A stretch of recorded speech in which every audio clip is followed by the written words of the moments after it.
Señalamos a esos políticos hipócritas Bienvenidos al podcast. que México es un país independiente y libre, Estrategos. una colonia ni un protectorado de Estados Unidos.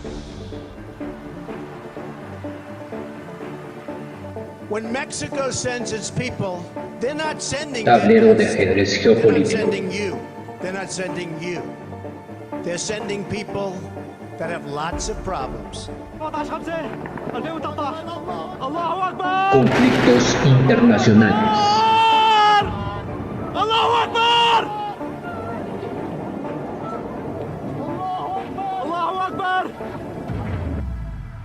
Les juro por Dios que no comen un arroz. Política. Vamos a ver cuánto tiempo dura. Y no me importa lo que digan los organismos internacionales, que vengan a proteger a nuestra gente. Que vengan a Geopolítica. llevarse a sus pandilleros. Si tanto los quieren, se los entregamos todos al 2 por 1. 解决台湾问题是中国人自主， Historia. 要由中国人来决定。我们坚持以最大诚意、 Presentado por 尽最大努力，争取和平统一， Octavio Balanzario. 但绝不承诺放弃使用武力。 Quería aclarar esto también. Deben cambiar la forma de cooperar. Invitados la forma en la que especiales. Europa y Francia nos tratan. Deben comenzar a respetarnos, ver a África como verdaderos socios y dejar de tratarnos y hablarnos con tono paternalista, como si siempre saben lo que nos Entrevistas conviene y más. y lo que no nos conviene. Deben respetar a África. Россию за наши доблестные вооруженные силы, за победу! Ура!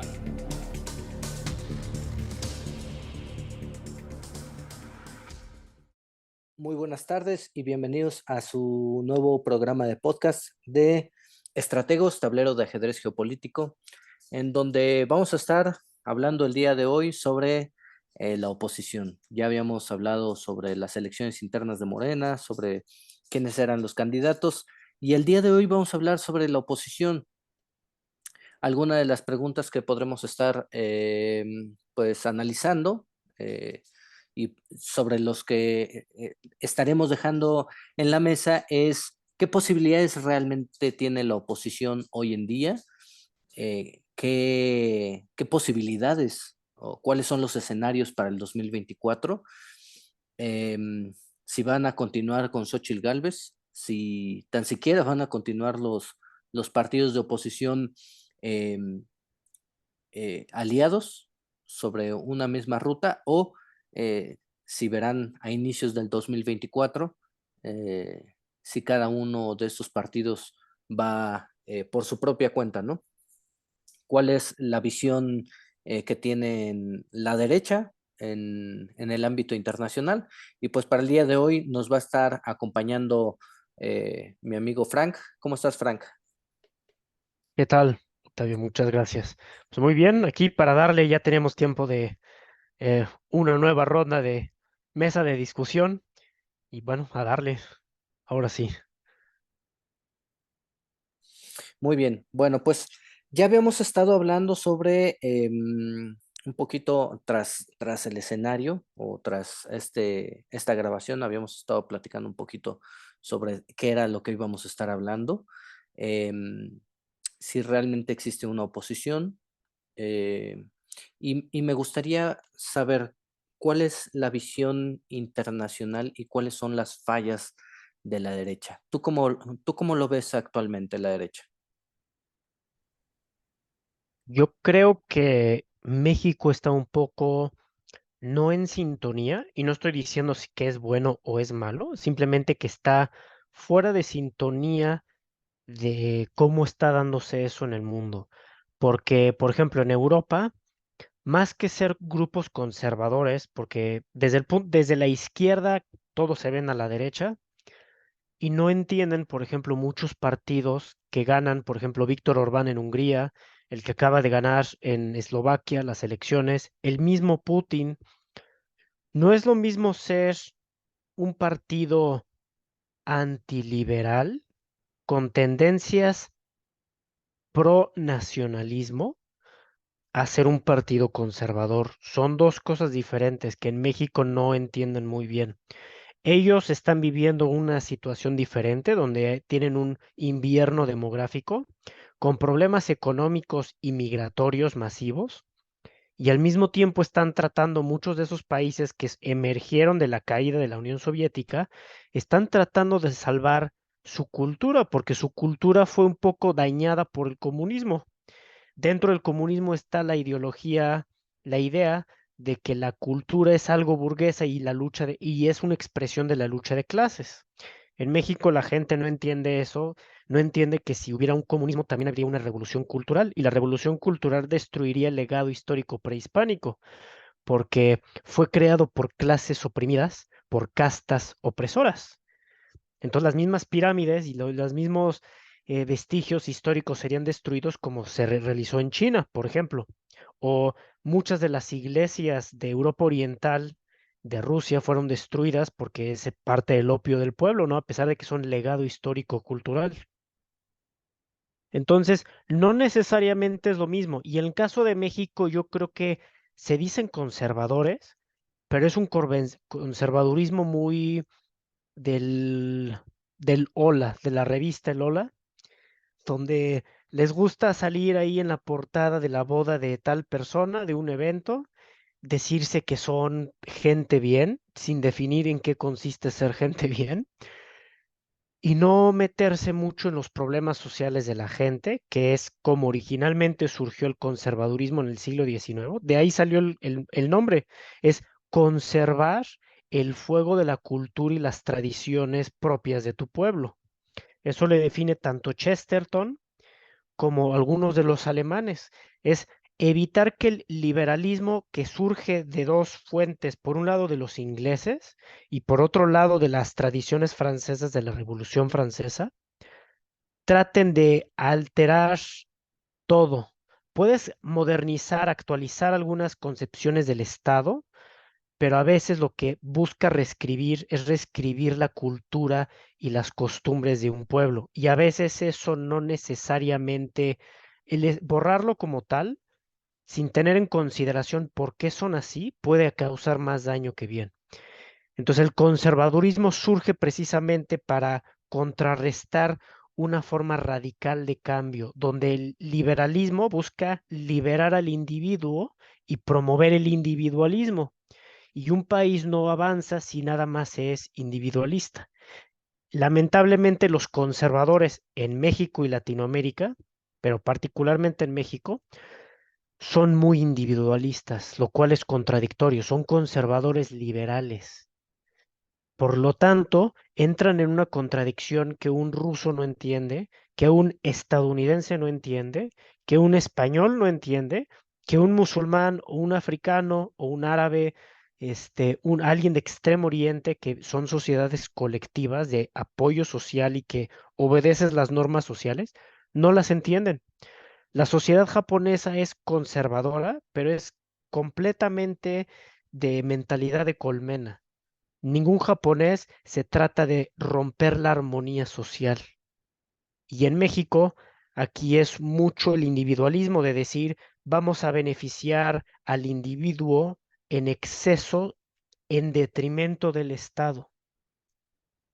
Y no se están dando cuenta que en el mundo lo que se está ahorita haciendo es un choque entre la ciudadanía y el Estado, pero no contra necesariamente las estructuras del Estado, sino contra la clase política que necesita reformarse, como el caso de Trump, que no es un político, es un empresario, pero que ya están hartos de la continua corrupción y discurso de bananero de la clase política, donde los meten en guerras, donde el gasto público incrementa, donde se dice que se atiendan las necesidades sociales y en el fondo no se hace nada. Se dan contratos a algunas empresas que promueven la creación de monopolios en vez de beneficiar a los pequeños y medianos empresarios, que son la mayoría de la gente del sector privado.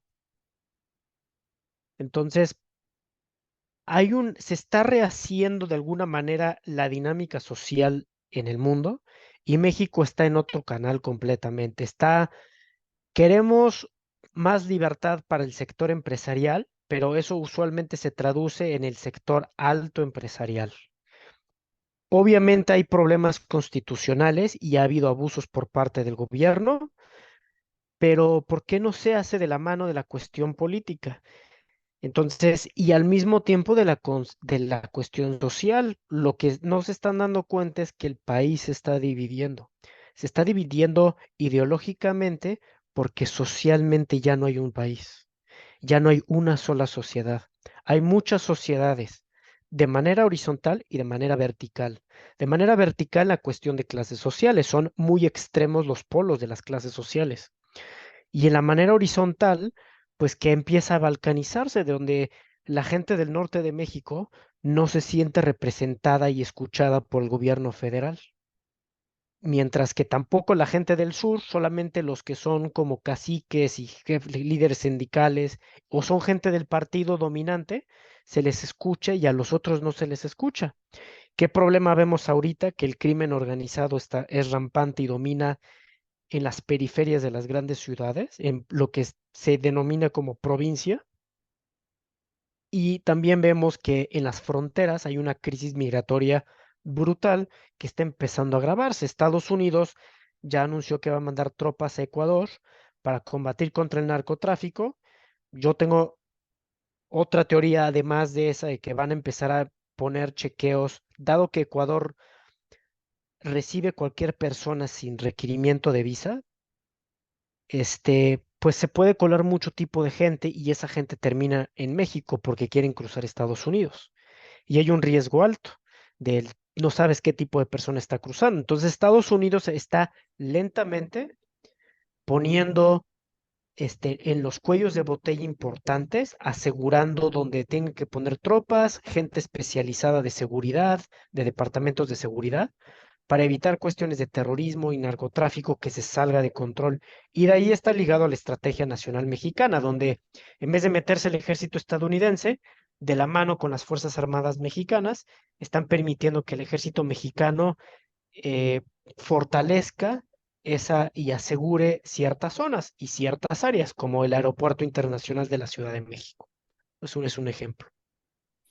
Son áreas importantes, cruciales, que no quieres que haya problemas, ¿no? Ciertas ciudades, ciertos puertos. Sí, y me atrevería a decir que Estados Unidos a veces llega a utilizar el pretexto del narcotráfico, pues realmente para mm, estar sometiendo o quizás no someter, pero sí influenciar en las decisiones políticas del país, no nada más en México, sino, por decir un ejemplo, ahorita con México, ¿no? Que dice que quiere mandar tropas a México para combatir al narcotráfico y en parte es una medida para que los mexicanos, o al menos el gobierno mexicano, tome las medidas necesarias para mandar ciertas fuerzas del gobierno a los puntos, como tú dices, a esos cuellos de botella, en donde sabe que hay migración, en donde sabe que hay preocupación por parte de los norteamericanos, porque realmente si los norteamericanos quisieran combatir al narcotráfico, bueno, para empezar tomarían medidas eh, muy específicas en cuestión del armamento, el tráfico de armas, ¿no? Eh, Tomarían también otras medidas en cuestión de salud, ¿no? Hace poco estaba escuchando una noticia que ya son 305 personas en Estados Unidos que mueren a causa del fentanilo. Bueno, no nada más por el fentanilo, sino por todo tipo de drogas sintéticas, ¿no?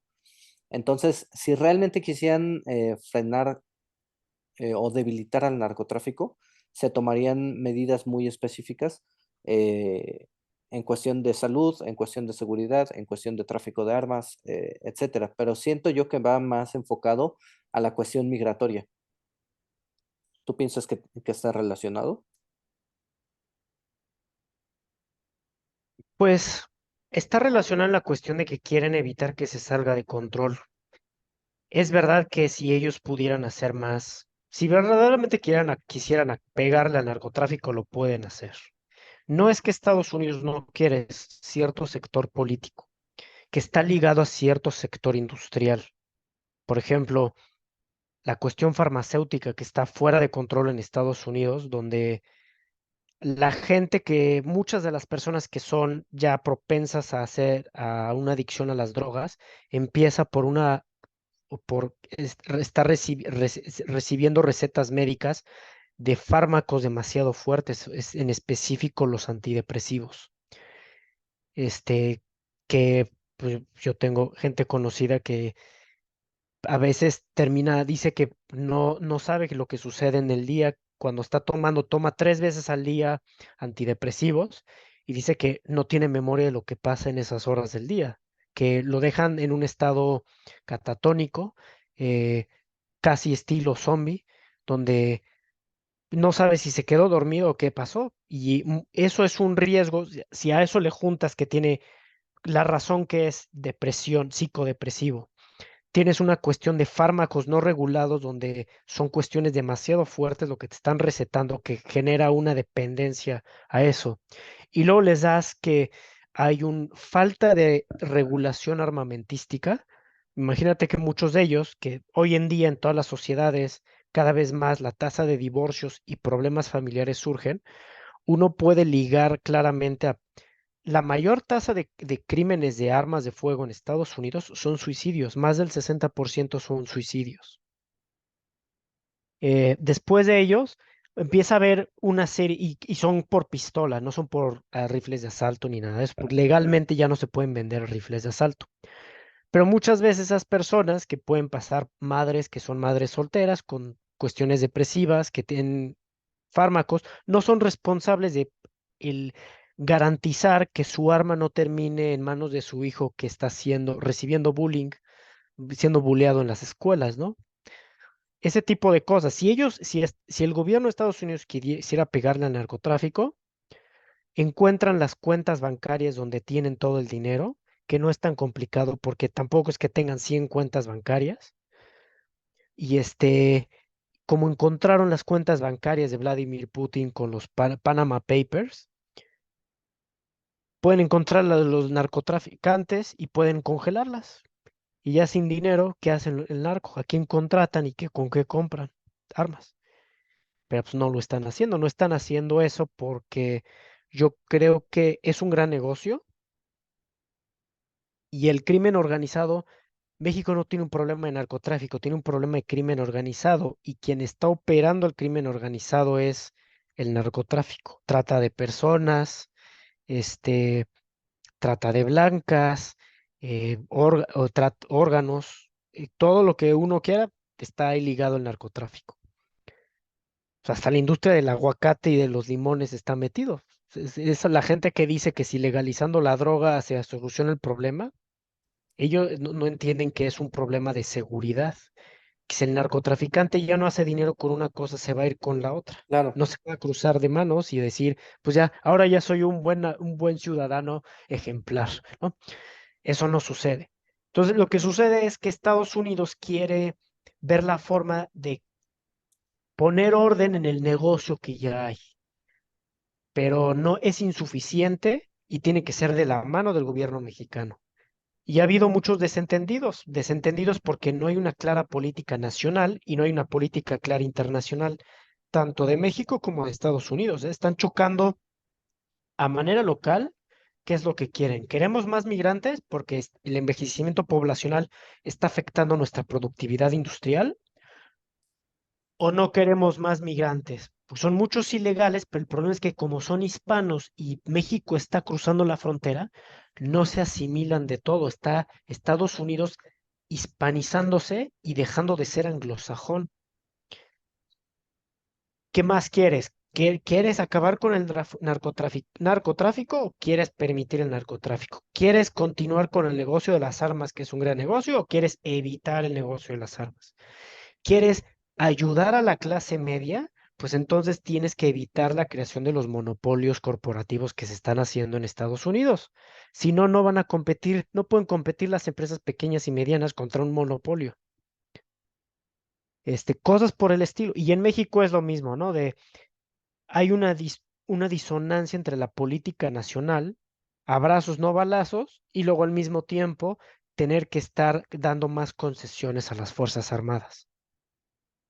Decir, no quiero la Policía Federal que costó mucho trabajo crear y entrenar para sustituirla por una Guardia Nacional que no va a tener un mando civil, que va a tener un mando militar.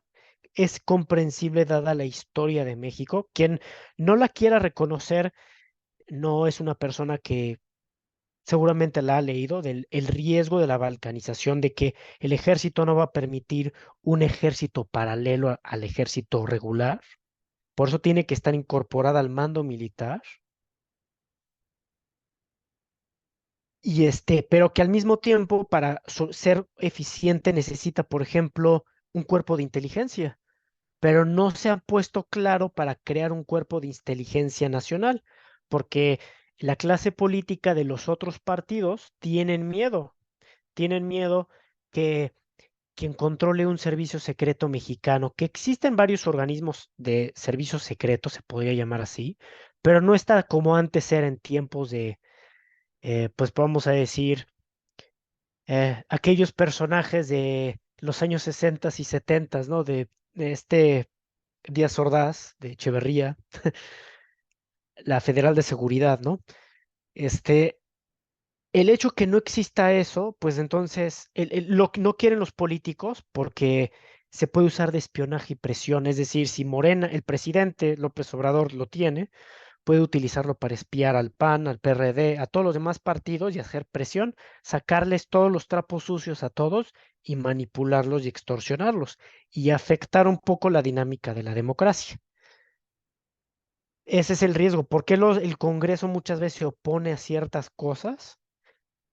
Por ese tipo de miedo, de que sea el presidente tiene el mando del servicio secreto, del que fuera el servicio de inteligencia, y domine el país por debajo del agua. Sí, Espía a sus ciudadanos. que no nada más la Federal de Seguridad, ¿no? También el CISEN, el anterior CISEN, y también, Claro. no diré el nombre, pero aquel que se cambió de nombre, o aquel que le cambiaron de nombre, a aquella agencia de inteligencia que le cambiaron de nombre, y aquella agencia de inteligencia que también se dedicó o que se ha dedicado a ver la cuestión más del lavado de dinero, etcétera. Se ha dedicado pues a tomar esa función, ¿no? Que anteriormente utilizaban al CISEN para presionar políticamente a sus adversarios. Se ha utilizado a esta agencia de inteligencia financiera eh, pues para presionar a tus enemigos. Yo no estoy diciendo si realmente son gente a las que hayan cometido delitos o no, sino simplemente se ha investigado y pues bueno, ahí están los datos duros, ¿no? Se han utilizado ciertas instituciones para presionar al gobierno. Y yo creo que es una de las prácticas no escritas que impuso el PRI, ¿no? Que bien o mal se heredó o se ha heredado en los otros gobiernos y que yo podría decir que hasta la fecha no se ha eliminado o no se ha quitado totalmente, ¿no? Sí, no, porque por la historia mexicana desde la independencia siempre ha habido levantamientos y guerras civiles. Sí, desde que ha habido guerras civiles en México y levantamientos, golpes de Estado, siempre ha sido requerido, para evitar una guerra civil, tener un servicio de seguridad para desarticular cualquier movimiento y evitar la guerra civil. Es como la revolución se mantuvo, y sobre todo después de la última revolución, porque hubo muchas revoluciones. La última fue la cristiada, y eso sí les estimuló a decir, creíamos que teníamos el control absoluto del país y a la mera hora resultó que no. Entonces, por eso lo crearon. Y eso explica por qué ciertos grupos, como por ejemplo el Yunque y otros, operan de manera un poco en secreto, porque es una cuestión de lucha como tipo de espionaje, agencias de seguridad.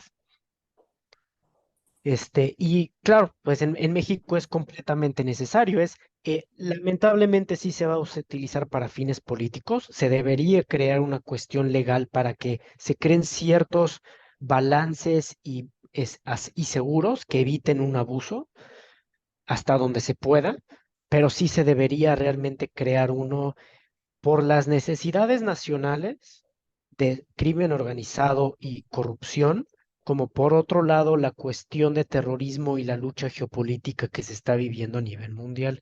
Es indispensable. La cuestión militar es la última opción. No puedes evitar esperarte a que explote el problema, ¿no? Porque entonces, quién sabe si lo puedas solucionar. Si lo puedas solucionar bien y lo pueda solucionar rápido.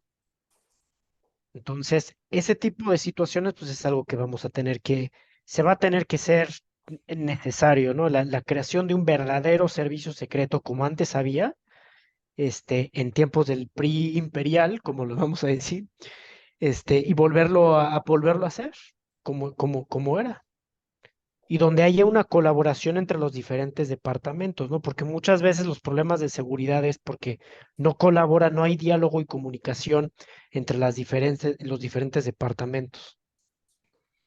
Ya, muy bien. Bueno, pues sí, coincido contigo. Yo creo que sí debería de eh, haber, pues, una especie de organismo que pues esté auditando a estos servicios de inteligencia y que no estén operando para una persona, ¿no? Para un individuo en específico. No diremos el nombre ni el cargo, pero pues que no estén trabajando para una persona, sino pues para los intereses nacionales, ¿no? Bueno, hace ratito hablábamos un poquito sobre la oposición. Hiciste un comentario de que em, le hace falta un poco de ideología a la derecha y es algo en lo que concuerdo. Creo que la ideología de estos partidos se ha perdido, o al menos el de la oposición, o lo que le llaman, entre comillas, la oposición. Em, que quiénes son estos partidos, el PRD, el PAN y el PRI, que si nos ponemos a analizar su contexto histórico, pues bueno, estos partidos tienen una ideología con la que se crearon o con la que se fundaron totalmente opuesta uno con otra. Y creo que nacieron para destruirse y extrañamente hoy en día eh, pues son los aliados, ¿no? Este, para derrotar a Morena. ¿Tú qué piensas acerca de eso? ¿Por qué le falta ideología? ¿O qué está pasando con la derecha? Es decir, ¿se está formulando una nueva especie de derecha que está alejada totalmente a estos partidos viejos viejos partidos que son el PRI, el PAN, el PRD? Es decir, están a punto de desaparecer esos partidos que en algún momento fueron los partidos hegemónicos del país y está creándose en otros lugares o en otras esferas del poder esta nueva derecha que sí tengan ideología. No, lamentablemente yo no veo que se esté formando algo nuevo. Se está formando una oposición meramente para tirar al que esté en el gobierno, pero lo que carecen es precisamente de qué es lo que están proponiendo. No tienen propuesta por un lado y no tienen principios. Entonces, bajo tus principios, tú determinas si eres de izquierda, conservador o de derecha. O sea, ¿eres de izquierda o de derecha? ¿Eres o liberal o conservador? ¿No?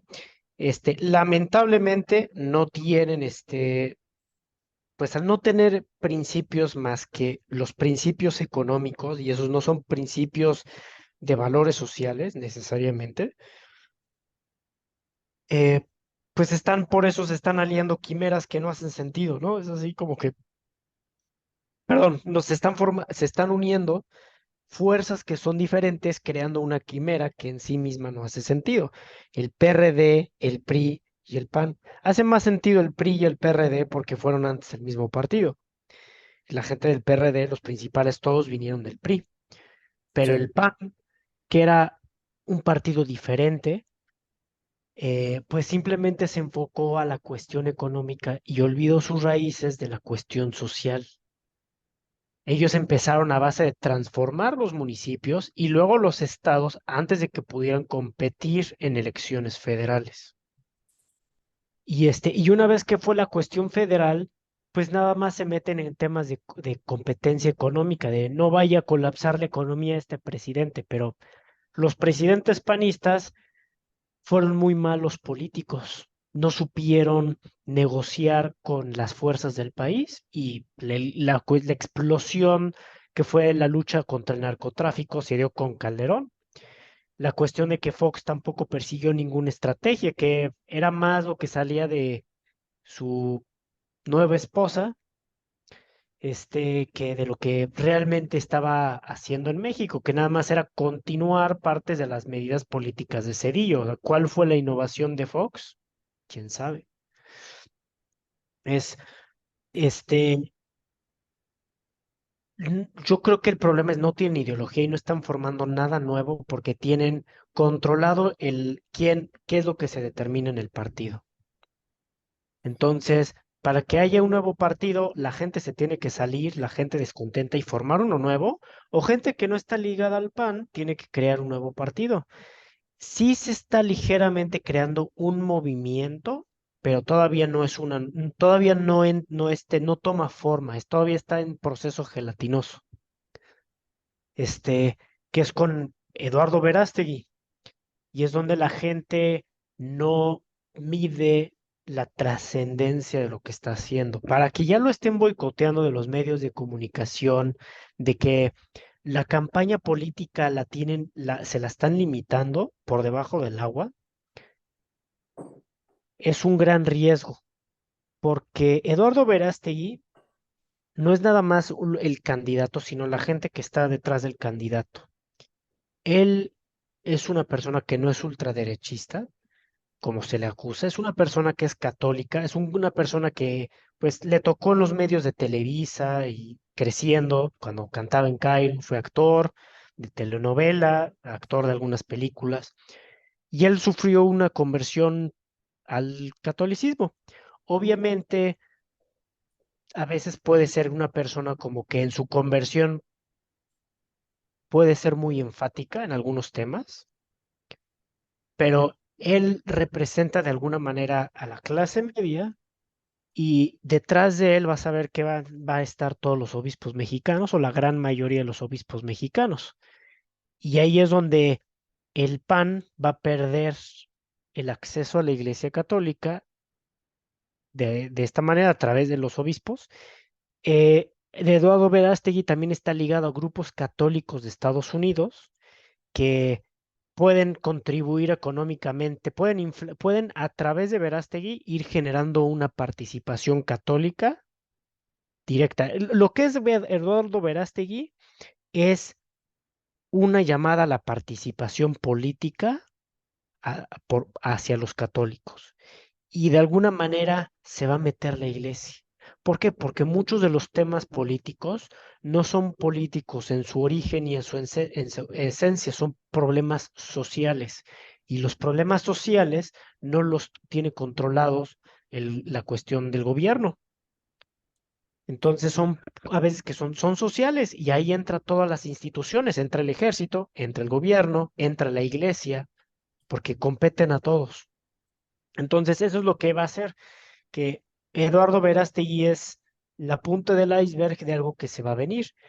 Y eso es culpa de la clase política mexicana, de carecer de visión, de los panistas estar nada más metidos en su burbujita, con sus familias que controlan ahí todo y no dejan a nadie, no hay verdadero, ahorita hay un control total de las cúpulas del PAN y hay facciones que se están peleando y no tienen claro una política. La actual Xóchitl Gálvez es muestra de eso. Quisieron tener su propio López Obrador y que fuera mujer, ¿no? Alguien que le llegara a la gente y que fuera, en teoría, más como ellos. Xóchitl Gálvez es más parecida a Sheinbaum que a los panistas de tradición. ¿A qué te refieres con que se parece más a Sheinbaum? Pues que han estado ligadas en el pasado, cuando se ha mencionado que cuando Claudia Sheinbaum se divorció, ella fue apoyada por esta Xóchitl Gálvez hace varios años. Era su amiga personal, era una de sus amistades personales y tienen una misma visión. Detrás de cada una hay varios grupos de interés neoliberales, internacionales, y son más o menos lo mismo. Entonces, yo no veo nada conservador en Xóchitl Gálvez. Nada más veo un experimento fallido por parte de gente que decía, esta es nuestra López Obrador, versión PRIAN, para que la gente nos escuche. Y resultó ser una versión patito que está perdiendo las elecciones. En parte por tontos los de la oposición, porque cayeron en el juego de López Obrador, porque ¿quién fue inflándola a ella? López Obrador. Cada vez que él hablaba deliberadamente de ella en la mañanera, le daba la atención a ella. ¿Por qué? Porque de esa manera, la gente la escuchaba y la buscaba y la veía y no veía ningún otro candidato. Entonces el PAN y el PRI dijeron, este es nuestro gallo, Xóchitl Gálvez. Cuando sabemos que Lili Telles, por ejemplo, es una mejor candidata de oposición, mucho más preparada, con mejor presencia, con mejor capacidad de liderazgo que Xóchitl Gálvez. Hay muchas mejores personas, en términos políticos, más preparadas, y sin embargo se fueron con la finta. López Obrador hizo una táctica que esto se llama control de oposición. Cuando tú quieres controlar oposición, tú la generas. Entonces, para tú tener el monopolio de lo que vaya a suceder, en vez de esperarte que haya alguien que genere un movimiento, tú lo generas.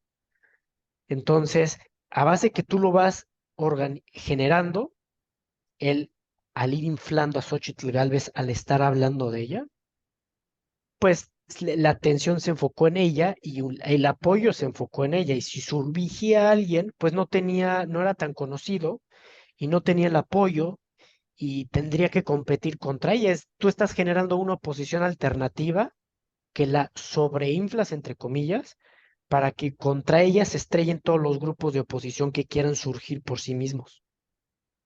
Y contra ella, pues sí le puede pegar, porque Xóchitl Gálvez no es una persona que realmente pueda acabar con Sheinbaum. Sí, lo veo muy, muy complicado para la oposición, sobre todo actualmente en los tiempos. Creo que lo más sensato sería, pues ya básicamente dejarle el camino libre a la presidencia e irse por, no sé, los gobiernos de los estados, eh, la Cámara de Diputados, de senadores, porque a estas alturas ya es muy complicado que la oposición pueda siquiera competir, o sea, tener una competencia digna con Morena en la presidencia. Dudo mucho que eso vaya a pasar. No creo que Xóchitl Gálvez pueda llegar a competir. Y eso en el caso que Xóchitl Gálvez llegue hasta el 2024. Porque así como van las cosas, sinceramente ahorita yo en redes sociales eh, sigo a todo mundo, ¿no? Yo sigo a todos los políticos de todos los colores y cada vez veo más deserciones, cada vez veo menos apoyo a Xochitl. Me da la impresión de que pues está poniendo ya sobre la mesa de manera muy seria, eh, pues abandonar la candidatura de Xochitl Gálvez y poner a alguien más. El problema es a quién van a poner, porque todos los partidos de manera interna tienen sus círculos de poder. Hubo un círculo de poder que pusieron a Xochitl Gálvez, otros que están en desacuerdo, y pues la pregunta es, ¿a quién? Sí, lamentablemente es un volado en el aire. Yo soy más de candidatos estilo Castillo Peraza o el jefe Diego, a pesar de que ya es muy grande de edad, que a muchas personas no le cae muy bien, pero es un presidente, no te debe de caer bien. Tiene que ser la persona más indicada para su trabajo.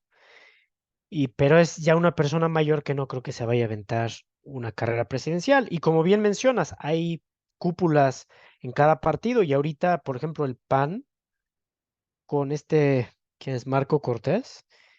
Y pues es gente de Anaya, y Anaya tiene cooptado la cúpula del PAN y no deja que nadie suba. Entonces, aunque pudiera haber un candidato, no le estás dejando la oportunidad porque no es de tu gente. Y ahí es donde el PAN no está midiendo la cuestión del fenómeno como Verástegui. Verástegui representa el retorno del verdadero conservadurismo de México, que es el conservadurismo católico. Cada país tiene su esencia conservadurista o conservadora. En algunos países, por ejemplo, con Alemania, era tradicionalmente venía de las fuerzas militares, ¿no? La tradición prusiana era una tradición más conservadora. Pero en Francia igual, varios de los partidos políticos conservadores, tanto de derecha moderada como de derecha radical, vienen de exmilitares franceses. Marie Le Pen viene de Jean-Marie Le Pen, su papá, y su papá era un paracaidista de la Legión extranjera y sirvió en la guerra de Argelia y era una persona que sí tiene tendencias bastante tenía, porque no sé, bueno, tenía, no recuerdo si ya falleció, pero era una persona de tendencias muy radicales, pero una persona que vino del ejército francés. El ejército francés ha sido muy tradicional por su tradición imperial. Una tradición imperial difícilmente es de izquierda. Entonces, cada país tiene su foco de dónde vienen sus fuerzas de izquierda, si es más moderada o es más radical, y sus fuerzas conservadoras. Y en el caso de México viene la iglesia. También viene del ejército, pero el ejército no se ha metido en temas de política. Yo creo que se va a ir metiendo más, por sobre todo la cuestión de seguridad nacional, precisamente viendo los desaciertos que la clase política está haciendo. Entonces, pues claro, quién sabe a quién van a poner, quién sabe cómo va a ser. Yo veo que hay un vacío. Incluso yo he tenido pensado que Sheinbaum es casi segura que va a ser la del PAN, digo la de Morena, perdón, pero en una de esas el PG, el presidente tiene a alguien más, López Obrador tiene otro candidato o candidata, porque es una persona que no es popular, es un candidato débil, que ese es lo que quería López Obrador, un candidato débil para manipular cuando él se vaya. Ella no viene de un sindicato, no viene de una élite política. Ella era una feminista radical del grupo de Rockefeller, ella era becaria del grupo Rockefeller, judío de Estados Unidos, y ella es judía mexicana. Em, no, el pueblo de México no se identifica con ella en nada, pero precisamente eso lo hace atractivo porque como requiere de un sostén político, una columna que la mantenga, esa columna es la estructura política que tejió López Obrador toda su vida. Y por eso la puede manipular. Y la quiere, pero el hecho de, por ejemplo, lo que ahorita está sucediendo en Palestina, por ejemplo, puede afectarle a Sheinbaum, porque esto es parte de la lucha geopolítica global y es un tema, ¿no? La lucha entre Israel y los palestinos y el mundo islámico, que en el fondo son un poco tal para cual. Los dos tienen aciertos y los dos tienen desaciertos. Y claro, aquí existe el miedo de que sirva a intereses internacionales que no le guste a la gente, ¿no? Es decir, que entregue el país o entregue recursos naturales del país a ciertas fuerzas, ni siquiera lo está entregando al gobierno de Estados Unidos, lo está entregando a una élite que opera pues debajo del agua, como son los Rockefeller y los Rothschild en Inglaterra, por ejemplo. Entonces, vamos a ver si sí termina el Sheinbaum. El candidato del sector demócrata de Estados Unidos era Ebrard. Marcelo Ebrard era el candidato de Biden y por eso se lo saltaron. Porque yo creo que López Obrador ya está viendo que en Estados Unidos el que va a ganar las elecciones es Trump. Como van las cosas, es el que pudiera ya ganar. Y por lo tanto, por eso lo está midiendo aquí en relación a México. Es la cuestión de a quién pones. Se decía que querían poner al candidato al que es el gobernador de Yucatán. Me parece buen político. Es buen político, sobre todo el desarrollo que ha tenido Mérida, pero tiene algo de cola que le pisan en cuestión de corrupción, como sucede en México, ¿no? Es bastante común, lamentablemente. Este, Otro candidato que es muy preparado, pero tampoco es como que no logra ganar popularidades, es Santiago Krill. Santiago Krill, pues también tiene sus intereses, pertenece a otro grupo, otro sector de intereses internacionales, descendiente del general Terrazas, el que decía, le preguntaban que era, ¿usted es de Chihuahua? Y decía, no, señor, Chihuahua es mío. Este, es de una familia de abolengo de México y él es un caso aparte, pero es una persona que tampoco termina agarrando. Hay un vacío, es un vacío brutal de poder donde se está viendo a nivel federal y a nivel local, ¿no? Las candidaturas a nivel local, incluso varios caciques están luchando con otras familias importantes a nivel estatal. Y entonces ahí es donde beneficia el modelo de López Obrador, porque puede pactar con que algunos partidos se reelijan a nivel local, como por ejemplo la esposa de Samuel García sea gobernadora de Nuevo León, a cambio de que la apoyen a Morena en las elecciones federales, ¿no? Algo por el estilo, algún tipo de arreglo pueden llegar. Que bueno, en el escenario de Nuevo León, bueno, al menos de Samuel García, justamente hace rato estábamos hablando sobre la trampa de López Obrador y una situación está pasando muy similar con López Obrador y Samuel García. Si bien casi no lo ha mencionado al gobernador de Nuevo León, eh, sí en algún momento sí le preguntaron, oiga, y de Movimiento Ciudadano, ¿a quién le gustaría o quién cree usted que podría ser buen candidato? Y López Obrador mencionó, no dijo los nombres, pero sí dijo, pues al presidente municipal de Monterrey y al gobernador de Nuevo León, ¿no? Y recientemente empecé a ver un video, se publicó un video en las redes sociales no recuerdo si de Mariana o del Samuel García, en donde están platicando en su casa y Samuel le dice, no, pues vámonos a la Federation, y tú te vas de senadora, ¿no? O sea, como que invitándola, ¿no?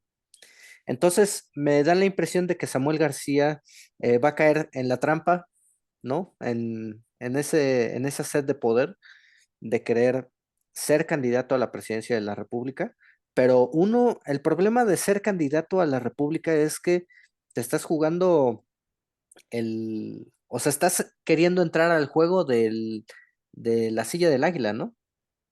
El poder de poderes que quieren todos los políticos, ¿no? Entonces, ahí te terminan sacando todos tus trapitos al sol, de manera que una vez que entras de candidato, difícilmente puedes volver a competir.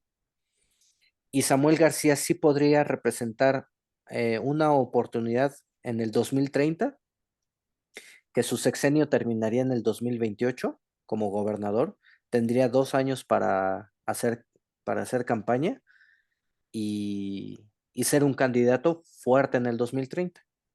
Pero eso no le conviene a López Obrador y yo creo que él podría fomentar el que Samuel García sea el candidato para Movimiento Ciudadano y no Marcelo Ebrard. Porque si Marcelo Ebrard se alía con Movimiento Ciudadano, no creo que le gane a Sheinbaum, pero sí podría ser una competencia fuerte. Pues aquí va a depender de las fuerzas internas del partido. ¿qué representa Samuel García? Representa a las grandes familias de Nuevo León. Él es de ese círculo social, de las familias importantes. Y él habla de alguna manera por ellos, aunque tengan disputas, él de alguna manera es vocero de esas familias que son las familias de empresarios de la zona de los Garzazada, y etcétera, ¿no? Es otro ambiente, es otra región de México que no se siente tanto de México. Se sienten más tejanos que mexicanos. Este, Ahí depende de cuál es el arreglo, porque si él se lanza como presidente, puede que sea en convivencia con López Obrador, porque ¿a quién le quita votos? ¿Le quita votos a Sheinbaum o le quita votos a Xochitl? Entonces puede decir, competí y perdí, y en el fondo ya estaban apoyando sus fuerzas políticas, ya estaban apoyando en la elección federal a Morena. Que cualquiera que compita en Movimiento Ciudadano, ya sea Samuel García, ya iba a decir Xochitl Gálvez, Samuel García, Marcelo Ebrard o Dante Delgado, cualquiera de esos tres les va a quitar más votos a la derecha que a Morena. Exacto. Entonces, puede que ya tenga un arreglo. Le pueden decir, premio de consolación, te vas al Senado. Y ahí es donde uno empieza a ver en los detalles cómo es la jugada política. O te regresas como gobernador porque simplemente pediría una licencia. Todavía le quedan 4 años. Sí, puede hacer eso. mm, Puede hacer eso. La cuestión es, yo creo que por eso quieren como expander un poquito, darle más oportunidad no nada más a él, sino a gente que es de su grupo. Entonces, por eso sería ideal, desde el punto de vista de los de Monterrey, que le diera voz a la esposa. Pues otra más, es otra más de esos círculos sociales, ¿no? Entonces, estás dándoles una representación al grupo empresarial de Monterrey, que son las mismas familias que gobiernan. Es como siempre ha sido Monterrey. Bueno, Nuevo León. Es la particularidad de ese estado y de la ciudad. Este, pero sí, yo creo que no quiere López Obrador que este Ebrard se meta porque Ebrard tiene más peso que Sheinbaum por sí mismo. Sheinbaum se mantiene porque López Obrador la apoya. Entonces, obviamente no quiere un candidato fuerte.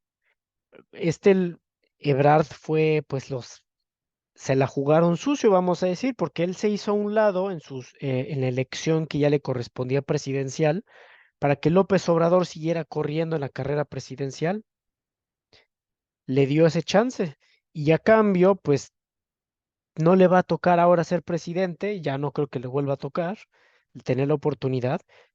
Y como no quiso someterse tal vez a un dictamen de López Obrador, pues vamos a ver si le toca PAN, ¿no? El famoso PAN o palo. Vamos a ver si le toca su hueso. Si no, pues va a irse de castigado. Es una situación, pues ahorita muy móvil de la situación política mexicana, que de hecho ya empezaba con Cedillo y se agravó con el cambio de que el PRI se fue de la presidencia y entró el PAN, y que políticamente no fueron buenos negociadores, no fueron buenos políticos, fueron buenos administradores. La economía mexicana le fue relativamente bien en esos 12 años, a pesar de la crisis del 2008, pero cometieron muchos errores políticos. Y y uno de esos es, pues, ahorita el desastre político. Lo que yo creo que le va a tirar el López Obrador, y como bien mencionaste, deberían enfocarse ellos a la carrera del Congreso, porque está tan mal, tan desigual la carrera, que en una de esas Morena gana mayoría calificada del Congreso, de las dos cámaras. ¿Y sabes qué puede hacer con eso? Modificar la Constitución. Y ahora sí, implementar la verdadera cuarta transformación. Sí, bueno, ya ahorita ya dejaron sobre la mesa irse, tratar de cambiar ciertas cosas en el poder judicial y, y no creo que se vayan a quedar con los brazos cruzados porque no pudieron ahorita, ¿no? Ahorita están en el estira y afloja. si tienen mayoría en la Cámara de Legisladores y de Senadores, van a poder hacer muchísimas reformas, muchísimas reformas. Y yo creo que ese es el problema de que la gente no se siente identificada con una derecha. O sea, actualmente la derecha mexicana eh, está muy, muy despistada, no saben para dónde ir. Y creo que en parte es porque mucha gente que es de izquierda sí se identifica con Morena. Y por el contrario, mucha gente que es de derecha no se identifica con los partidos de derecha. Entonces, la gente que vaya a salir a votar para el 2024, los que son de izquierda sí van a votar por Morena, pero los que sean de derecha o simplemente no van a votar por, por la derecha, por los partidos o por la coalición, el Frente por México, va por México, o simplemente van a votar por el partido más de derecha que haya en ese momento. Que yo creo que esa va a ser la gran oportunidad de Movimiento Ciudadano, porque pues me parece que es de centro derecha, pero bueno, es centro progresista, pero no es tan de izquierda como Morena, pero parece más de derecha. Pues hay que entender que en México no aplican esas normas, es lo extraño, ¿no? Por eso te decía que la gente de izquierda en el mundo, o eres al estilo de izquierda liberal anglosajón, o eres de estilo socialista o comunista, ¿no? Y en México no. O sea, puedes tener algo de eso. Y los conservadores tradicionalmente tienen un, una cuestión, por ejemplo, religiosa de valores y principios morales. Y en cambio en México el ser o ser una tendencia tradicionalista institucional como lo militar, ¿no? Pero pues el conservadurismo mexicano político no es ni uno ni otro, es los, los llamados fifís, que nada más son conservadores en el sentido económico y ya, que por naturaleza el sentido económico es no tener principios, si no es malo para los negocios, te cierras puertas. Entonces, no existe un movimiento conservador real en México. Si uno le pregunta a la gente mexicana, a ver, Vladimir Putin, ¿te cae bien o te cae mal? Le cae bien a la mayoría de los mexicanos. Este, ¿es un presidente de izquierda o es más conservador? Y la gente diría, pues a pesar de que haber sido de la KGB, es una persona que le da mucho valor a los principios y valores rusos de la sociedad rusa, sobre todo a los de la Iglesia Ortodoxa, que es muy tradicional la Iglesia Ortodoxa, es un conservadurismo un poquito más fuerte que el católico. Por el nombre lo dice, ortodoxos. Entonces, ahí uno dice, pues sí, es una situación rara, ¿no? Es eso. De hecho, acaban de hacer una encuesta hace unos días, no recuerdo en qué revista o qué periódico fue, donde en México preguntaron si qué opinaba, que preferían democracia o preferían un gobierno autoritario. Y el grupo más grande prefirió un gobierno autoritario en México. Yo me imagino por la cuestión de que hace falta un líder que se vea, hable y actúe como líder y que le pegue a quien le tiene que pegar, a los corruptos y al crimen organizado.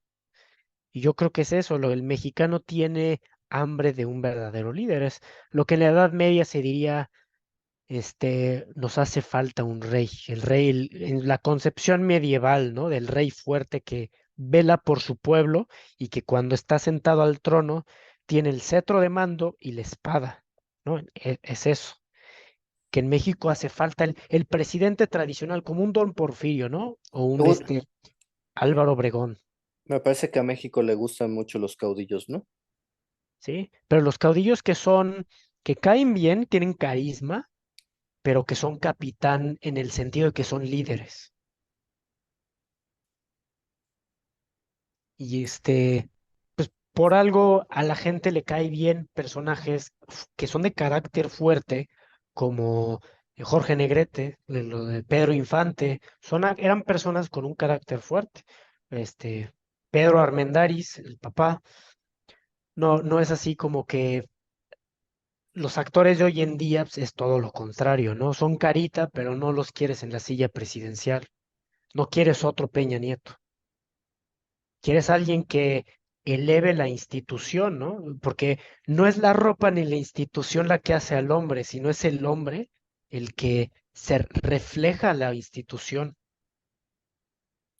¿Y tú crees que en algún momento López Obrador eh, haya sido una especie de liderazgo de ese tipo? ¿O que Es un esté líder. representando eso que estamos describiendo o que tú estás describiendo? Sí, López Obrador es un líder estilo PRI de antes. El problema es que él es de otro sector de ese liderazgo. Él es de los que estaban en perdón la expresión, en el desmadre de las marchas, de las protestas, con los caciques locales, con algunos líderes sindicales. Pues es gente que es otro nivel y no es, por ejemplo, al estilo de los abogados como Miguel Alemán, el cachorro de la revolución, que a pesar de ser hijo de un general, este, él ya era un civil, un abogado que se casó con la Miss Universo, que era la Miss Francia en ese momento. Es otro tipo de persona, ¿no? También existe alguien como Díaz Ordaz, que era de un carácter fuertísimo. Eh, Cedillo es una persona que es más un tecnócrata, una persona altamente especializado en áreas económicas y tiene una cierta presencia de liderazgo. Entendía perfectamente lo que era la cuestión legal. Cada uno tiene como su aspecto de liderazgo en su área y así como hay ellos, también hay un hombre débil en cada área. El hombre débil de los abogados, pues Echeverría, de la Madrid, que también tuvo estudios económicos, él ser un abogado. Estamos hablando de gente que acabó con su parte histórica, la terminó acabando por su debilidad y por eso dio paso a alguien más. Y ahorita estamos en los que son lo último que quedó del PRI, que eran los líderesillos locales que les gusta ahí, este, les gusta ahí la pachanga y hacer muy como con sus comentarios, ¿no? Que tiene ahí su detente, ¿no? Y hace comentarios, ¿no? De que él defiende al Papa Francisco, ¿no? ¿Por qué? Porque ha leído de pe a pa, le tomó la medida al pueblo mexicano, sabe dónde tiene el corazón el pueblo mexicano. Y dice, pues yo soy uno de ellos, me voy a convertir de alguna manera como uno de ellos. Y es eso, López Obrador a su manera no es un presidente que, que, que sea un presidente glorioso para la República Mexicana, pero es un presidente que pues ahí está rehaciendo y apuntalando la institución de la silla presidencial, que no se lo quieren ver reconocer la gente del PAN, que tienen ese como bloqueo mental de decir todo lo que venga de López Obrador es malo, que es exactamente como los demócratas en Estados Unidos dicen, todo lo que venga de Trump es malo, solo porque viene de Trump. Pero ninguna persona es mala totalmente. Hay matices, en algunas cosas eres mejor y en otras cosas no. Y ideológicamente es una gama muy amplia. En algunas cosas te equivocarás y en otras cosas serás una persona pues más clara y con la cual la gente se identifique más. Yo creo que eso es uno de los mayores errores que ha tenido el- la derecha mexicana, o al menos estos partidos del PRI, PAN, PRD, que todo el sexenio bueno, estos 5 años que lleva López Obrador en su gobierno, se han dedicado a tratar de oponerse, a tratar de bloquear, a criticar, criticar de manera negativa todo lo que haga o diga, no nada más el presidente, sino Morena, ¿no? Y llega a haber un momento en el que, bueno, o sea, yo entiendo que tú seas oposición, pero tiene que haber ciertos acuerdos y desacuerdos. Tienes que tener tú una agenda en la que, bueno, en algún momento puede que choques o puede que en algún momento te lleves sobre el mismo camino, ¿no? Y eso la gente se da cuenta cuando un partido únicamente se está oponiendo y no está construyendo. Y me causaba mucha risa cuando, o sea, fue tal el grado en el que únicamente se la pasaban, pues ahora sí que tratando de oponerse a todo lo que hiciera el presidente o lo que dijera, que se distraían hasta por cosas tan absurdas y tan tontas. Recuerdo cuando López Obrador propuso que ya no existiera, creo que el horario de verano o algo así, que fuera ese cambio de horarios. Y se pusieron a debatir y empezaron a poner sobre la mesa cosas muy absurdas, nada más porque el presidente decía que ya no quería que hubiera ese cambio de horario, habiendo tantas cosas tan importantes en México sobre las que debatir, sobre las que atender, y se distraían únicamente porque el presidente puso el debate sobre la mesa. ¿No? Entonces yo creo que la gente se da cuenta de ese tipo de cosas y ya no le da crédito a lo que digan pues, los otros partidos, ¿no? Vamos cerrando un poquito el programa. ¿Qué escenarios ves respecto a la derecha? Eh, ¿Crees que vayan a continuar con Xochitl? ¿Crees que la vayan a abandonar? ¿Crees que vayan a continuar aliados PRI, PAN, PRD hasta el final para las elecciones del 2024? ¿Realmente crees que su candidata o cualquiera de los candidatos que puedan surgir tengan posibilidades en el 2024? ¿Y qué sigue después para la derecha? ¿Qué cambios crees que vayan a tener? ¿Tú crees que vaya a haber un cambio verdadero en las estructuras del poder de los partidos tradicionales? ¿Crees que vaya a haber un resurgimiento de una nueva derecha o simplemente la desaparición de, de los partidos que tradicionalmente han sido de derecha, al menos en los últimos 15 años? Y que venga el fortalecimiento de una izquierda en diferentes partidos. Primero te quisiera preguntar, cuando dices izquierda, ¿qué tipo de izquierda estás hablando? Porque de derecha sabemos, ya la hemos estado definiendo, pero en izquierda, ¿a qué te referirías? Bueno, podría decir que, eh, no sé, eh, si bien no siempre las izquierdas están ligadas a los partidos, sí podría decir a lo mejor una izquierda social, una izquierda que a lo mejor busca beneficiar a aquellas personas que han sido rezagadas o que no los han volteado a ver en muchos años. Y si bien podría decir que en este sexenio, o al menos en Morena, no es que se esté volteando a ver a todos los sectores desprotegidos o a los sectores indígenas, a los sectores más pobres, porque el pobre pues continúa siendo pobre, ¿no? Y difícilmente va a dejar de ser pobre en los últimos 20 años. O al menos en un sexenio no lo va a poder cambiar Morena.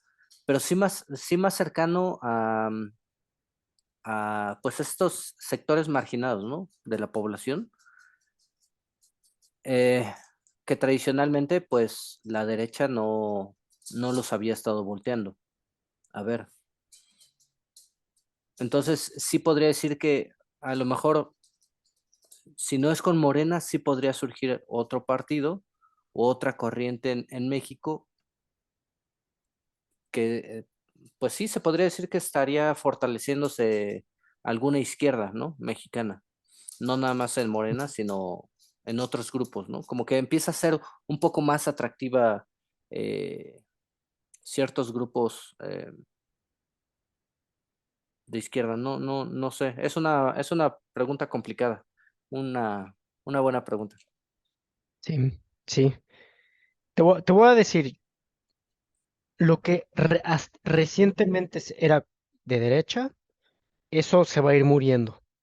Y lamentablemente, pues va a ser este sexenio en el que los mismos panistas y la gente de pie que no pertenece al PAN, pero es clase media y que tradicionalmente ha votado por el PAN, también va a provocar esta muerte del conservadurismo, vamos a decir, céntrico del PAN.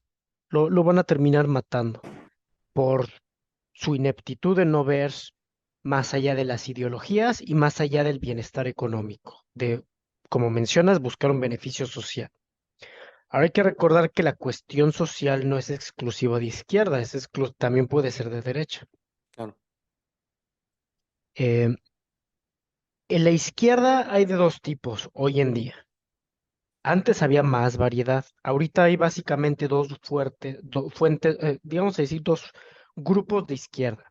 Los de izquierda liberal progresista, que es como en Europa y en Estados Unidos hay, y a la cual hasta cierto punto el PAN, que son gente que no vamos a decir que está bien o mal, simplemente mencionar, son gente que promueve legalización del aborto, LGBT, la cuestión de legalización del consumo de drogas, etcétera, ¿no?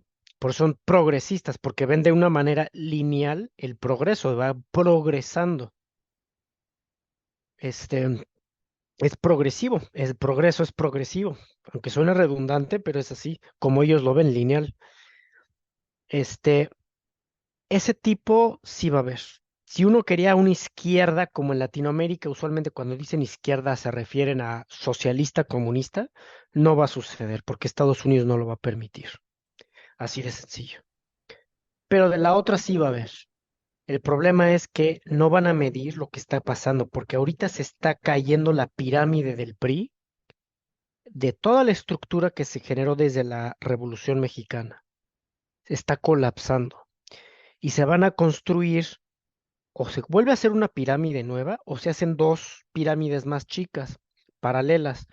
Una donde va a ser un nuevo tipo de sistema político, donde sea lo que quiere López Obrador es crear una nueva cuarta transformación y una reinvención, una como reencarnación del sistema político mexicano, que termine de morir y renazca si logra con la mayoría calificada, modifica la constitución y establece un nuevo sistema mexicano, una cuarta transformación para el siglo XXI.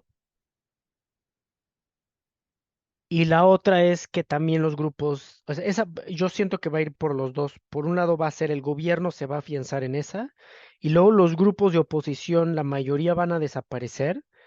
Algunos van a surgir en la línea progresista, pero más liberal, pero al estilo igual Estados Unidos, Europa, pero muy radical.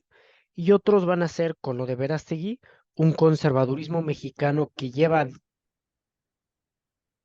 desde hace cuándo no ha participado. Yo creo que desde la Guerra de Reforma no ha habido ese tipo de conservadurismo, que no es de ultraderecha ni nada, sino simplemente quiere que sean políticas pro familia, que no se menosprecie la tendencia espiritual de alguien, que se promuevan los valores morales, etcétera, va a empezar a surgir. Al principio van a dar bandazos porque es como un bebé que está aprendiendo a caminar y se tropieza y cometen errores y dicen barbaridad y media. Va a pasar al principio, así sucede, pero conforme vayan teniendo gente más capacitada eh, participando y entre más rápido lo tengan, va a ir tomando forma. Y yo creo que aquí hay que no perder de vista los elementos externos al país. En el sector conservador, de alguna manera el las Fuerzas Armadas mexicanas se van a sentir identificados porque de alguna manera representan la mexicanidad, la tradición, la continuidad histórica del México, los valores mexicanos, la familia mexicana, etcétera, ¿no? Los militares son gente de, de alta convicción y de altos principios, aunque como en todas instituciones puede haber lo opuesto, son tradicionalmente los militares son gente que justifican su participación en las Fuerzas Armadas y lo ven desde un punto de vista de su cosmovisión, es desde un punto de vista de tener convicciones fuertes. Si no, no serías militar. Puede haber muchas personas que sean militares por necesidad o por tradición de que lo heredaron, en su familia ha habido militares, etcétera, pero llega un punto donde la pregunta es, tu convicción de que tú estás en esto. Y entonces ahí van a tener camino en común. Y también la iglesia, sobre todo con el Papa actual, que es latinoamericano y metido en asuntos sociales, no es una persona como Norberto Rivera, que estaba muy desapegado de la cuestión social. El actual Papa Francisco estaba muy metido en la cuestión social y sigue metido en la cuestión social. Y yo creo que va a iniciar un proceso de que la iglesia se tiene que meter. Obviamente con respeto e institucionalmente, pero ya como que participando de la mano de la sociedad mexicana y de las otras instituciones para lograr soluciones. Trabajar en conjunto en beneficio del país. Y esa va a ser el nuevo conservadurismo.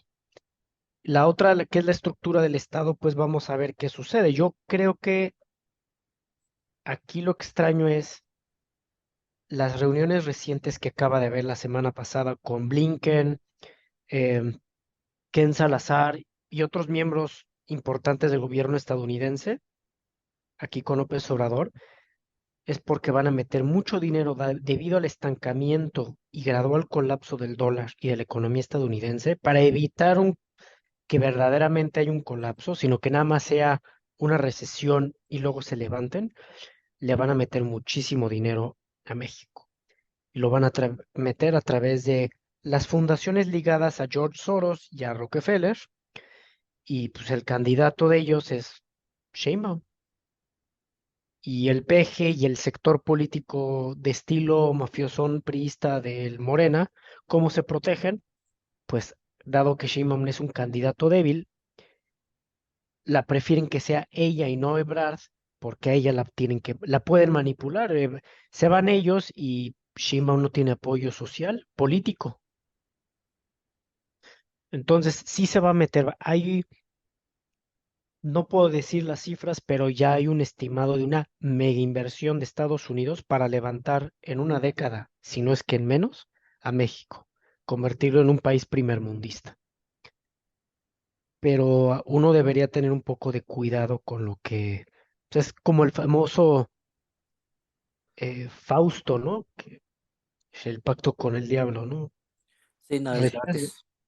Sí, nada es gratis. Sobre todo en la actual lucha geopolítica de Estados Unidos, ¿qué es lo que cuál va a ser la factura para México? Sí, y es lo que hace mucho, en muchas ocasiones China, ¿no? Con gobiernos, pues, en África, en Sudamérica, que pues empieza a financiar muchísimos proyectos de infraestructura, empieza a inyectar muchísimo dinero, pero pues a qué costo, ¿no? Exacto. Porque en algún momento te lo van a cobrar de una u de otra forma. Sí. Y ya sabemos cómo es con Estados Unidos. Es decir, no existen amigos en política, ¿no? En Claro. política y mucho menos en política internacional. Así es la realidad política. No existen amigos, ¿no? Sí. Solo existen intereses, ¿no? Correcto. Desde un punto de vista, puede haber una visión más de ética política, como veía Aristóteles, pero en este mundo de los actuales políticos de cualquier país, es más al estilo platónico, donde es exactamente eso. Aquí es la necesidad del país y los intereses, no hay amigos. Entonces, Estados Unidos no va a colapsar, la gente que dice va a colapsar, si Estados Unidos necesita algo, perfectamente va a invadir un país, y se va a quedar con sus recursos y va a evitar que colapse. O sea, pueden hacer un millón de cosas. Tienen oro de muchísimos países en Fort Knox Y en el Fuerte Knox pueden decir, pues me quedo con este oro y ahí te ves, ¿no? Entonces, pueden hacer un montón de cosas, pero sí les está empezando a afectar, sobre todo a nivel interno social, que se está dividiendo mucho la sociedad estadounidense. Y la clase media de Estados Unidos se está encogiendo. Entonces, para evitar un verdadero desastre para ellos, le van a meter mucho dinero a México y lo van a desarrollar. Y se espera, si logran la mayoría calificada, modificar la Constitución, pero el riesgo es que tienes a alguien como Sheinbaum como presidente, ¿no? Ok, no vas a tener un sistema marxista totalitario, pero vas a tener un sistema totalitario igual tipo 1900, la novela de 1984 de George Orwell, donde el gran hermano te espían en todo. ¿Y crees que en este sentido que busquen el desarrollo en México, esto le conviene a Estados Unidos también por la cuestión migratoria? ¿Empieza a ser Sí, México un atractivo para estos países sudamericanos o centroamericanos que sí. pues tienen problemas económicos y en vez de ya quererse ir a Estados Unidos, pues bueno, encuentran oportunidades aquí en México y ya no se van a Estados Unidos? Sí, quieren que México absorba la migración, pero México no puede absorber la migración si no tiene oportunidades. Hay muchos trabajos, pero son mal pagados y el nivel de vida es relativamente caro, sobre todo en las grandes ciudades, que es donde se concentra todo. O sea, te vas a zonas de ciertos municipios y ni electricidad ni agua corriente tienen. Sí. Entonces, necesitas infraestructura y dinero que no tiene el gobierno mexicano porque no tiene, más de la mitad de la población mexicana no paga impuestos. Entonces, ¿cómo vas a estar financiando esos gastos si no tienes ese dinero? Entonces, lo que van a terminar haciendo, sí va a haber mucho dinero, van a desarrollar a México para que absorba parte de la migración y se incorpore, esté homologada a toda Norteamérica, Canadá, Estados Unidos y México.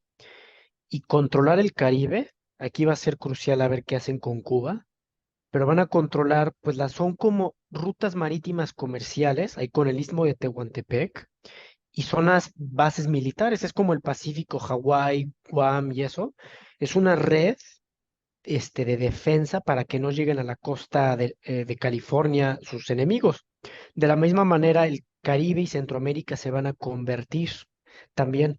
Yo creo que va a ser de México hasta Colombia lo que se va a desarrollar. Y van a crear como ese escudo hacia la zona sur. Nunca habían querido desarrollar a México por el miedo de que México fuera factor de unidad de toda Latinoamérica y se convirtiera un país del tamaño de Rusia, pero en Sudamérica y pegados a ellos, donde Y no con tienen océano. sí, bueno, no hay un océano de separación. Ellos tienen océano, los latinoamericanos tienen océano, pero no hay un océano que separe Estados Unidos de Latinoamérica. Ujú. Entonces, eso les da miedo, pues sobre todo porque en el continente americano quienes son más son los latinoamericanos, no los anglosajones. Suma de México a Chile y Argentina los millones, son casi 700 millones de habitantes. Y añade los que están ahí en Estados Unidos ya de los que han migrado. Y los que no se cuentan, ¿no?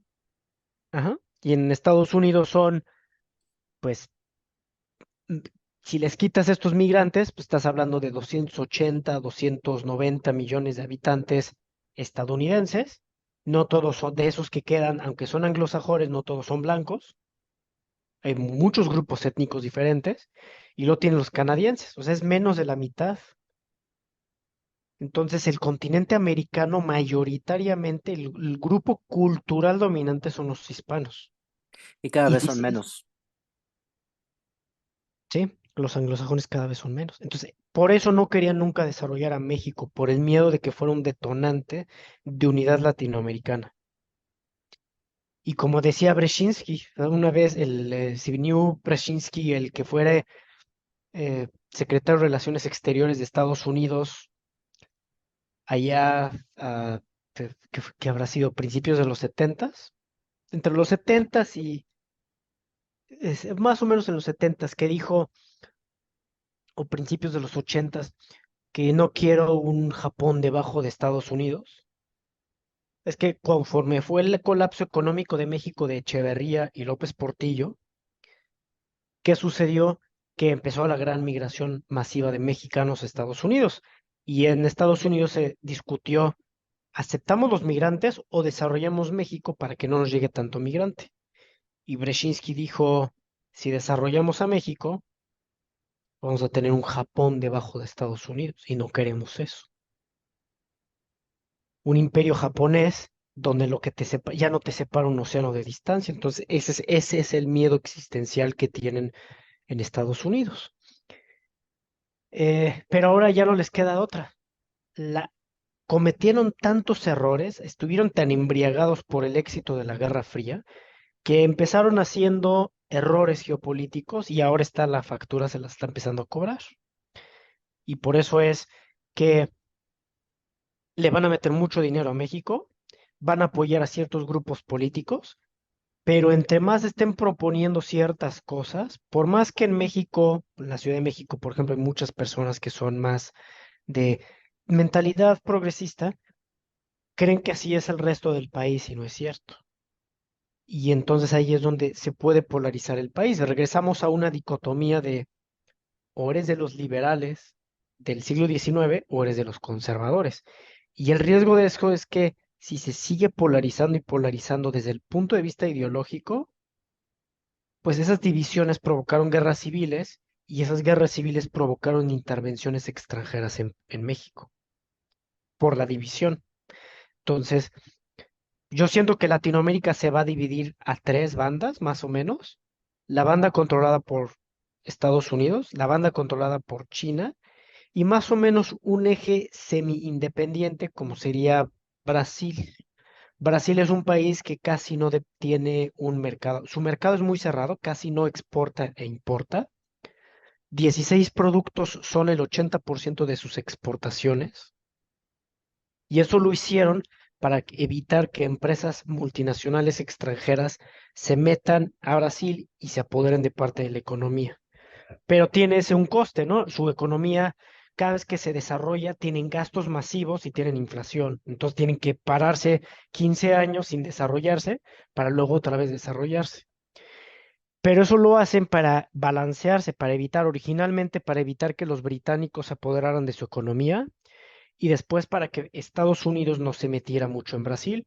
Y ahora van a hacer lo mismo para evitar que China y Estados Unidos se metan demasiado. Entonces ellos van a hacer Brasil y ciertos países que estén de esa tendencia, van a ser como un grupo semi-independiente.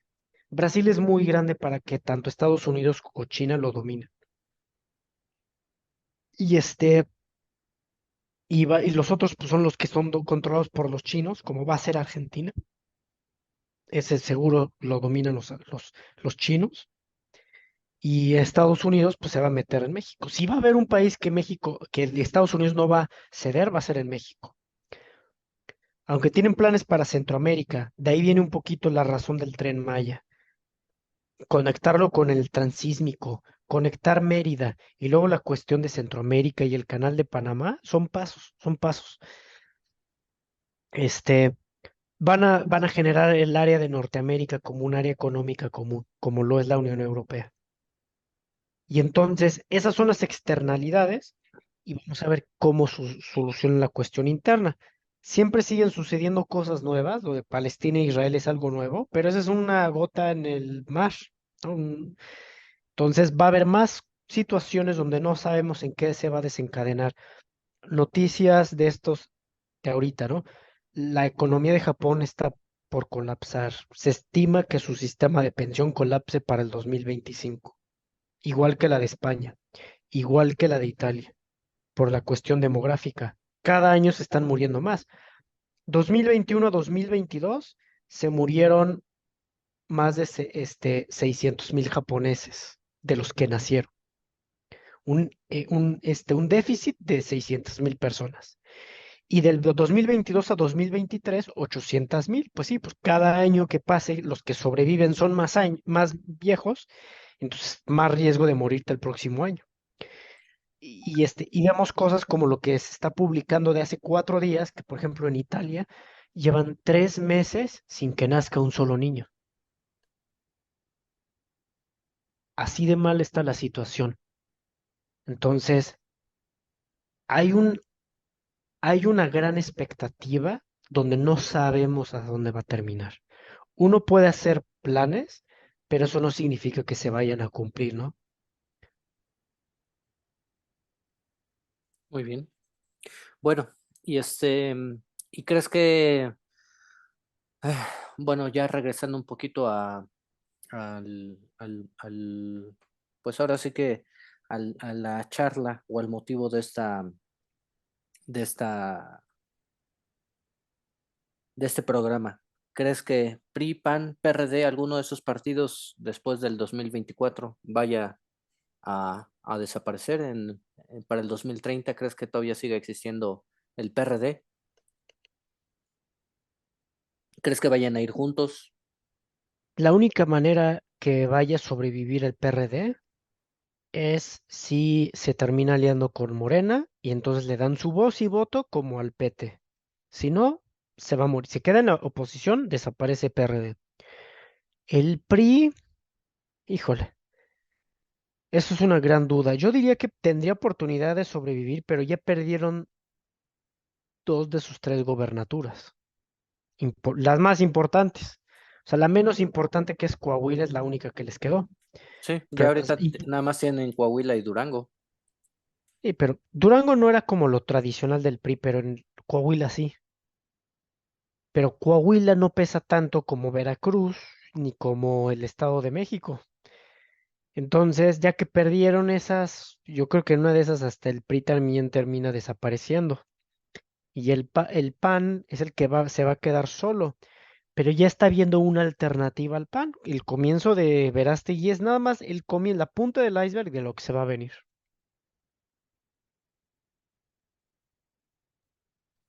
Muy bien, amigo. Pues sí, actualmente el PAN tiene algunos eh, estados.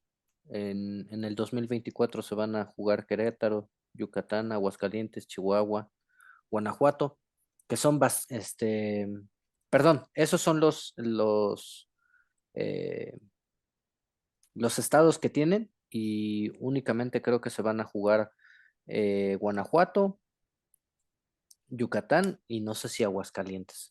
Pero pues Guanajuato y Aguascalientes son estados, pues bastión, ¿no? Son, Sí. son estados que Guanajuato, difícilmente se los van a arrebatar al PAN. Guanajuato, Querétaro y Aguascalientes es como su Ujú. triángulo. Sí, el Bajío, ¿no? Salvo Guadalajara. Bueno, Jalisco, el estado de Jalisco y Michoacán, ¿no? Que son otros del Bajío, pero esos, Michoacán, pues ahí está la situación del crimen organizado, ahí quién sabe. Y Jalisco, pues vamos a ver qué dice el sector empresarial, porque es más grande que el de Monterrey, pero habla menos. Cuando menos es menos, eh, tiene menos visibilidad en los medios comunes de comunicación. Son más reservados. Entonces, pues vamos a ver qué hace, hacia Pues quién sí. se inclina. Posiblemente después del 2024 a lo mejor veamos pues ciertos empresarios que ahora sí se animen a tener una actividad un poquito más política, ¿no? A lo mejor, como tú lo dices, ¿no? Algunos grupos que eh, tradicionales en México que se habían estado eh, pues manteniendo alejados de la política, y actuar un poquito como Donald Trump, ¿no? Como Donald Trump, que Ujú. que tienen un poquito más de actividad en, en la cuestión política, ¿no? Porque eso es algo en lo que pues no se ha visto, ¿no? O sea, sí hay algunos empresarios que tienen actividad política, pero detrás del escenario, ¿no? Únicamente ahí moviendo sus hilos, invirtiendo dinero, Eh, etcétera, pero no, realmente no tienen esa actividad. E igualmente la iglesia, ¿no? Yo sí me podría atrever a decir que la iglesia sí tiene cierta actividad, pero muy, muy marginal, ¿no? Muy, muy poca. El famoso obispo que te invita a tomar el chocolate o el cafecito a las 5 de la tarde para con el gobernador, ¿no? Para discutir de cosas políticas.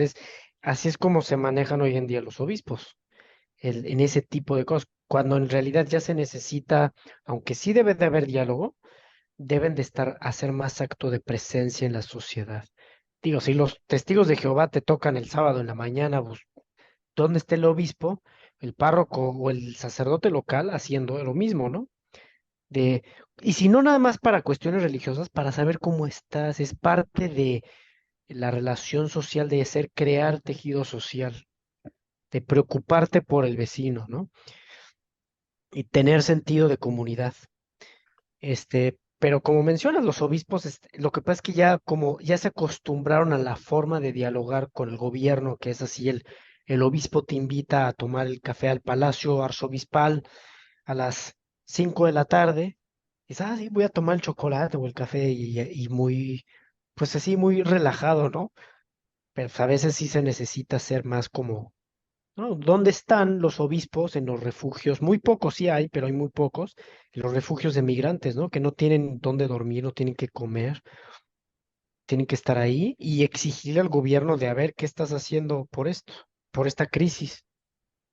Sí. Y creo que en parte puso su granito de arena el presidente,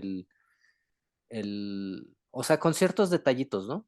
Con ciertos detallitos, como hace rato tú bien decías, como que López Obrador tenía muy bien medido, o tiene muy bien medido al pueblo mexicano y sabe dónde tiene el corazón, ¿no? Entonces, creo que, o sea, digo, analizando política, eh, llevo muy poco, ¿no? Porque pues, se podría decir que no soy una persona muy grande, pero no había visto a un político, o al menos a un presidente, a un jefe de Estado mexicano, que, pues tuviera ciertas, eh, que hiciera ciertos comentarios respecto a la iglesia y creo que ahorita con ciertas cositas que hace o que llega a comentar, podría pues invitar a que ciertos grupos de la iglesia aquí en México, pues se pudieran, ¿cómo se podría decir? Pues meter un poquito más en la cuestión política, ¿no? Siento yo. O sea, con ese tipo de comentarios en mi cartera traigo mi detente, ¿no? Que es Ujú. ¿cómo se le llama eso que mostró? Es un detente como tal, es un tipo de escapulario, pero Ajá. el detente es, tiene sus particulares, no es como un escapulario normal. Sí, y el escapulario me parece que es una cuestión católica. Sí, No es de la religión que él practica o que profesa. exacto. Pero, pero como dices, ¿no? Los tiene bien, o sea, conoce bien a qué pueblo gobierna, ¿no? Sí, claro. Entonces, ese tipo de detallitos, eh, pues posiblemente veamos a una Claudia Sheinbaum que aunque sea judía, va a estar haciendo o utilizando ese tipo de discursos, ¿no? A ver si lo hace. Eso va a ser lo interesante porque feminista radical ya la están obligando a que se case con su pareja, que no pueden vivir en unión libre. Sí, Pues a ver si le pueden decirle, pues vas a tener tu Virgen de Guadalupe ahí guardada también en la cartera. sí, sí, sí, y se va a tener que casar, se va a tener que casar, porque así es México. Sí, O sea, suficiente ya va a tener muchos mexicanos, con que tengan a una mujer presidenta, ¿no? sí. Y ahora que sea judía. Ah, ok, bueno, sale. ¿Pero soltera? ¿Dónde está el carisma? ¿Dónde está la alegría? Pues, el mexicano promedio todos los días tiene que dar la cara por un trabajo que le da apenas para malvivir. Entonces, ahí es donde, pues, tienes tú que, sí, hacer un poquito, pues, es parte del populismo mexicano, ¿no? Es lo que es, ¿no? Como diría Enrique IV de Navarra cuando ganó la última la última guerra hugonote de Francia, dijo, París bien vale una misa. Él era protestante. Y cuando ganó la guerra civil a duras penas, dijo, o me quedo rigiendo, eh, eh, siendo rey de Francia y siempre se me van a estar rebelando, o pues a cambio del trono francés y que todos estén en paz, me convierta al catolicismo, París bien vale una misa. Y va a ser lo mismo en México. Pues bueno, va a ser interesante ver a una mujer presidenta judía, pues como presidenta, ¿no? Yo creo que va a tener muchísimas dificultades en, en ese sentido, ¿no? Pero pues bueno, vamos a ver cómo se van desarrollando las cosas y pues nada, pues muchas gracias por haberme acompañado, amigo. Siempre le das un valor agregado bastante interesante a este programa. Muchas gracias, Octavio, por invitarme. Como siempre, un placer y un honor poder hablar. Y pues bueno, muchas gracias a todos los que nos están escuchando, a los que llegaron hasta aquí, se les agradece. No olviden darle like, comentar, compartir todo aquello de lo que hemos estado debatiendo. Y si ya no publicamos muchos programas, pues es por cuestiones del trabajo, ¿no? No por ganas, sino por esa falta de tiempo que a lo mejor uno puede llegar a, pues a faltarle, ¿no? Pero bueno, vamos a estar, seguimos aquí, seguimos trabajando, dándoles contenido que sea de su agrado y que les interese. Pues muchas gracias a todos nuevamente, Gonzalo, muy amable por apoyarme con este proyecto. Y pues nada, vamos a ver si el próximo programa hablamos sobre Israel y Palestina. Me gustaría mucho escuchar tu, tu opinión de qué es lo que está pasando. Sí, y de las últimas actualizaciones de Ucrania y Rusia también, porque ya se viene lo bueno. ¿Ok? Ahora sí. Se acerca el invierno, va a ser complicado para los países europeos porque ya no van a tener el gas ruso. A ver de dónde lo sacan, va a estar carísimo, si de por sí ya las cuestiones son complicadas allá en Europa, en cuestión de energía, en cuestión de alimentos, todo ha sido muy caro en los últimos años y pues vamos a ver cómo, cómo es que se la viven estos eh, europeos que la están pasando complicado y también sobre los ucranianos, ¿no? Que es una situación triste, es lamentable lo que está pasando en Ucrania, pero bueno, así es la, la realidad política, ¿no? Así es la crudeza de la vida, ¿no? Sí. Pero bueno, vamos a cerrar el programa. Muy amable, Gonzalo, y hasta la próxima. Hasta la próxima. Gracias.